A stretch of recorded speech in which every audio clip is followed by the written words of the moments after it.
Ito ang ating ulam sa pananghalian, ang salmon belly. Sinigang ko po yan para masarap naman humigop ng sabaw, tamang-tama sa panahon na medyo malamig pa.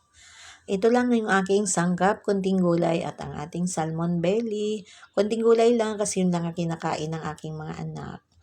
Igisa na natin sa bawang.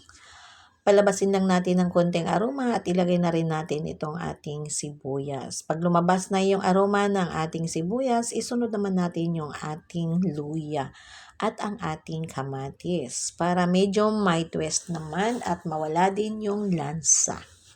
At lagyan natin ng konting patis para bago tayo magsabaw ay meron na siyang timpla.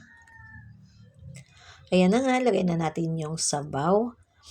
At takipan muna natin, pakuluan natin ng ilang minuto at ayan na nga kumukulo na, ilagay na natin yung ating panigang at ng ating okra. Maya-maya lang pag tinakipan natin at yan ay pagkumulo, isunod naman natin yung ating salmon belly. Timplahan muna natin ng asin at pamintang powder para naman may twist talaga ng anghang at hindi malansa yung ating salmon belly. Ayan, kumulo na. Sunod na natin yung ating salmon belly. Dito nga pala, niluluto ko ng bahagya at ayan ay pagkumulo, nilalagay ko na yung kangkong.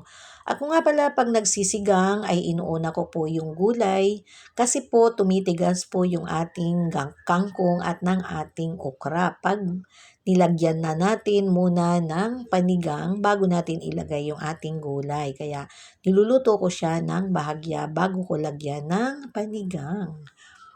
At ayan na nga, luto na yung ating mga gulay. Ilalagay na natin yung ating panigang at timplahan na lang din natin kasi luto na po siya dahil nauna nga yung gulay at malambot na din kaya hindi na natin patatagalin. Ayan na, luto na yung ating salmon belly para sa ating tanghalian.